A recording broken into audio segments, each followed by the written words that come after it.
بسم الله الرحمن الرحيم، والصلاة والسلام على أشرف الخلق سيدنا محمد وعلى آله وصحبه أجمعين.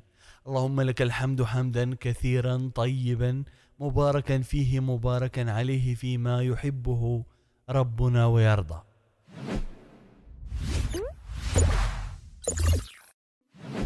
خوتي خواتاتي، مرحبا بكم في حلقة جديدة من السيرة النبوية. إلا كنتي باقي ما تفرجتيش في الأجزاء الأولى راه غنخلي لكم اللينك في الديسكريبشن، وإلا كنتي جديد وأول مرة غادي تشوف القناة فمرحبا بك. ما عليك إلا أنك تشترك وتفعل الجرس ودعمنا بزر الإعجاب وتصحح لي شي غلط في لي كومونتير أو لا تخلي لي شي كلمة محفزة. ما كانش عندك الانستغرام ديالي؟ ها هو الانستغرام ديالي. وبلا ما نطول عليكم ندوزو ديريكت للحلقة ديالنا. قال ليه: يا محمد، شنو هادشي اللي جبتي لينا؟ جبتي لينا الفتنة، جبتي اللي يفرقنا. انت كتشوف ولينا في حرب، ولينا في فتنة، وبدينا كنضاربوا وشي ما حامل شي. شنو هادشي؟ الا كان هادشي جاك من شي مرض قولها لينا، نسخروا لك الاموال ديالنا كلها ونجيبوا لك احسن الاطباء باش يعالجوك. وقال ليه: الا كان هادشي كله اللي كدير غير على قبل الفلوس، غنجمعوا لك الفلوس ديالنا كاملين حتى تولي اغنى واحد في مكة. اللي وإلا كنتي كدير هادشي كامل على انك تولي سيد مكة، فرانا غنديروك انت هو السيد ديال مكة وكلنا غنطيعوك.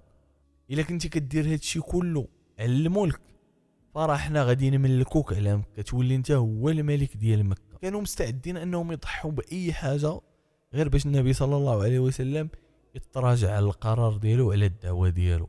هنا تاني واحد المشهد اننا نشوفوا طريقة ديال التواصل بيننا وبين الناس. التواصل هو انك تصنت اكثر من انك تهضر.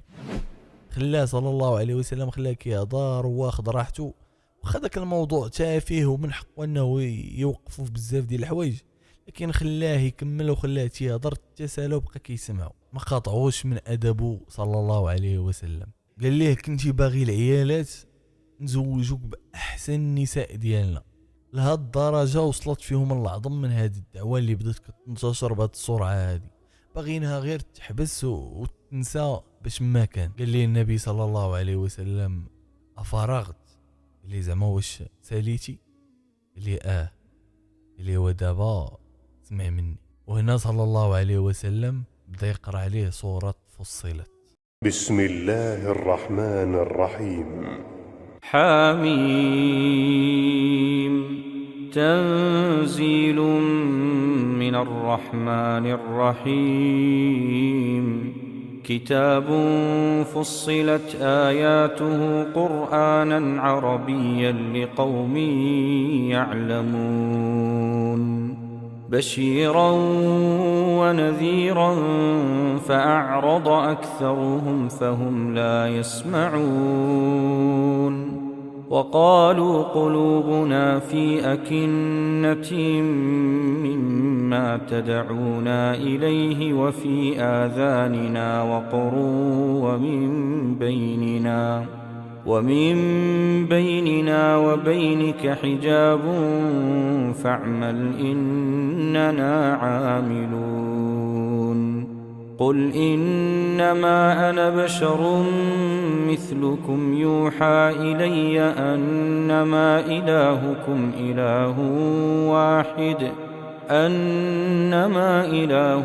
إله واحد فاستقيموا إليه واستغفروه وويل للمشركين الذين لا يؤتون الزكاة وهم بالآخرة هم كافرون. إن الذين آمنوا وعملوا الصالحات لهم أجر غير ممنون.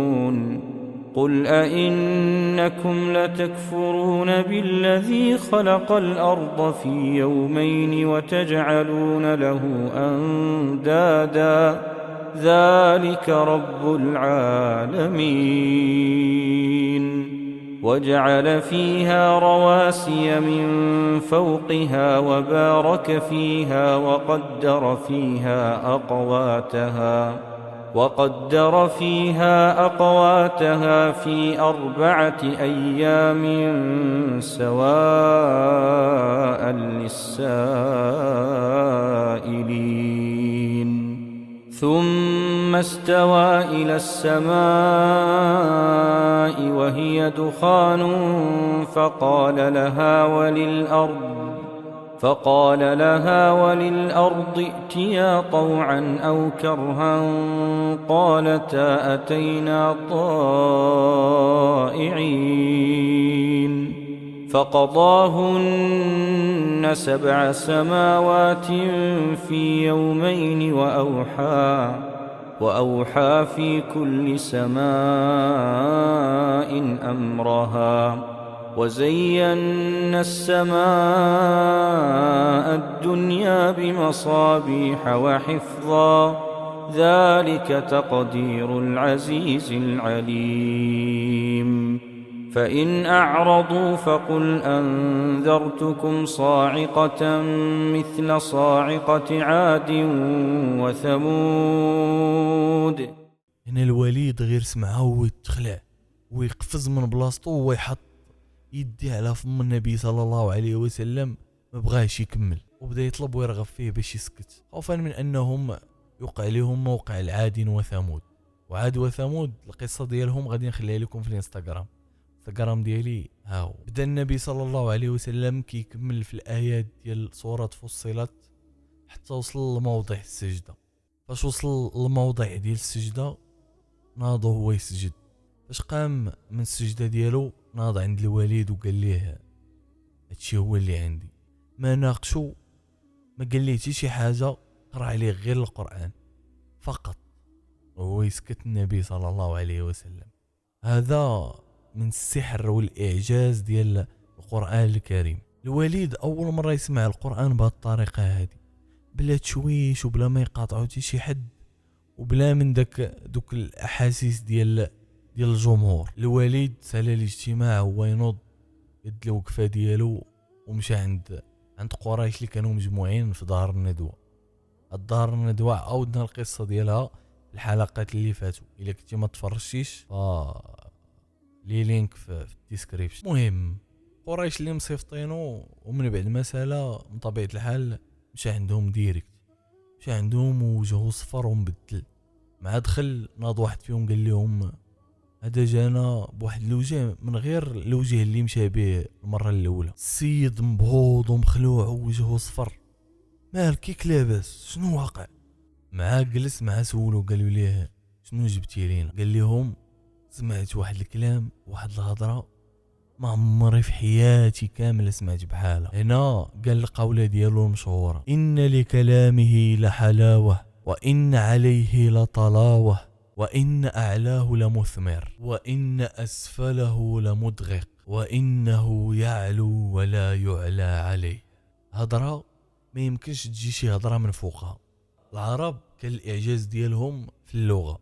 كل نبي مشهور القوم ديالو بواحد المعجزة كيبعث لهم الله سبحانه وتعالى نبي من النوع اللي مشهورين فيه.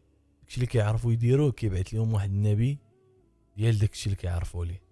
عيسى كان القوم ديالو معروفين بالطب، والمعجزات ديالو عليه السلام كانوا من نفس النوع. كان يشفي المرضى ويشفي الأبرص ويشفي الأعمى وكان يحيي الموتى وغيرها. يعني داك النوع فاش مختص القوم ديالو هو النوع فاش كيتبعت النبي ديالهم.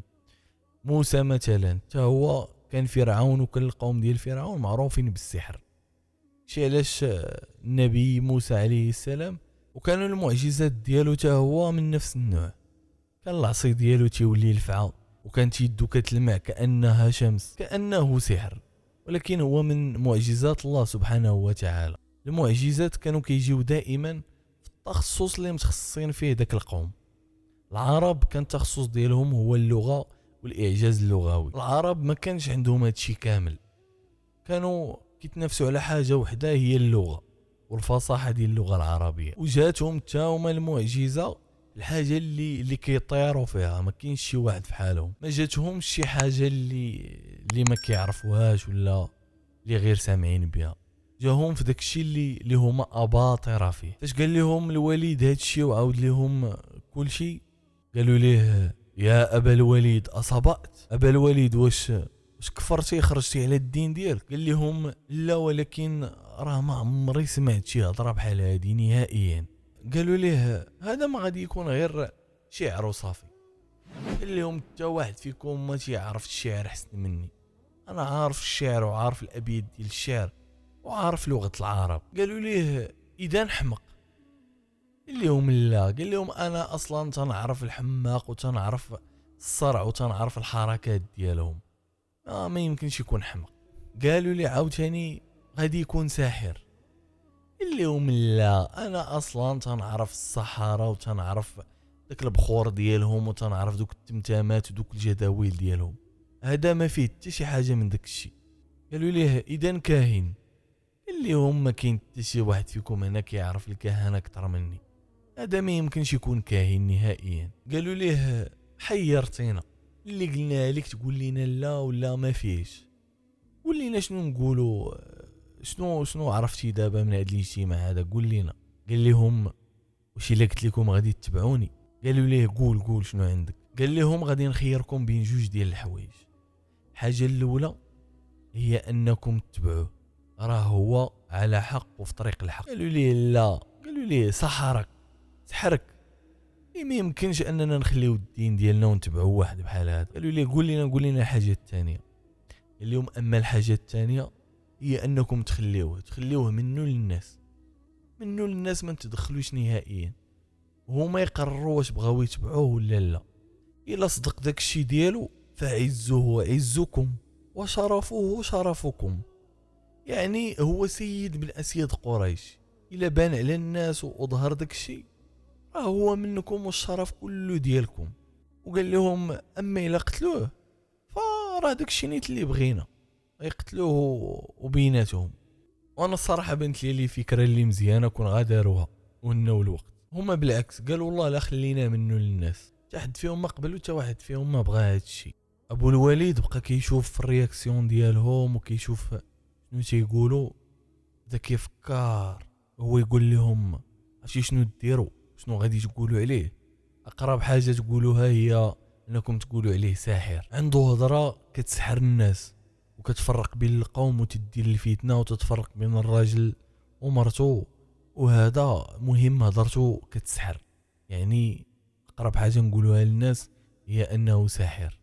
هذا ابو الوليد دغيا تقلب من حاله لحاله في البلاصه، من بعد ما كان هو اللي كيدعي وكيحاول انه يقنع القوم ديالو باش يتبعوا محمد، دغيا سويتشا ودغيا بدا كيسب في النبي صلى الله عليه وسلم. وفي هذه اللحظه نزلت فيه هذه الايات: ذرني ومن خلقت وحيدا وجعلت له مالا ممدودا وبنين شهودا ومهدت له تمهيدا ثم يطمع أن أزيد كلا إنه كان لآياتنا عنيدا سأرهقه صعودا إنه فكر وقدر فقتل كيف قدر ثم قتل كيف قدر ثم نظر ثم عبس وبسر ثم أدبر واستكبر فقال إن هذا إلا سحر يؤثر إن هذا إلا قول البشر سأصليه سقر وما أدراك ما سقر لا تبقي ولا تذر. هذا اللي يعرف الحق ولا عنده الحق واضح وباين لدرجة أنه قرب يدعي القوم ديالو ويتقلب هذه القلبة هذه كيستحق عليها النار والعذاب الأليم. وهذا هو السبب ديال نزول هذه الآيات هذو. الإخوان حتى لنا غادي نكونوا سالينا الحلقة ديال اليوم، صحتكم فطوركم ورمضان كريم. نتلاقاو في الحلقه الجايه اللي غادي تكون غدا ان شاء الله، اللي غندوي فيها على تسلسل الاحداث وشنو وقع من بعد النبي صلى الله عليه وسلم في طريقه للدعوه لله سبحانه وتعالى. شكرا لكم حيت بقيتم متبعين الفيديو حتى الاخر. كنتمنى انه يفيدكم، وإلا كنت درت شي خطا عافاكم على ما صحوا ليا في لي كومونتير. الا ما كنتيش مشترك في القناه فمرحبا بك، اشترك في القناه وفعل الجرس ودعمنا بشي لايك وشي كومونتير محفز. الا ما كانش عندك الانستغرام ديالي، ها هو الانستغرام ديالي، نخلي فيه مجموعه من المواضيع وتناقش فيه مجموعه من الامور الاجتماعيه. دمتم في رعايه الله، الى اللقاء. تهلاو.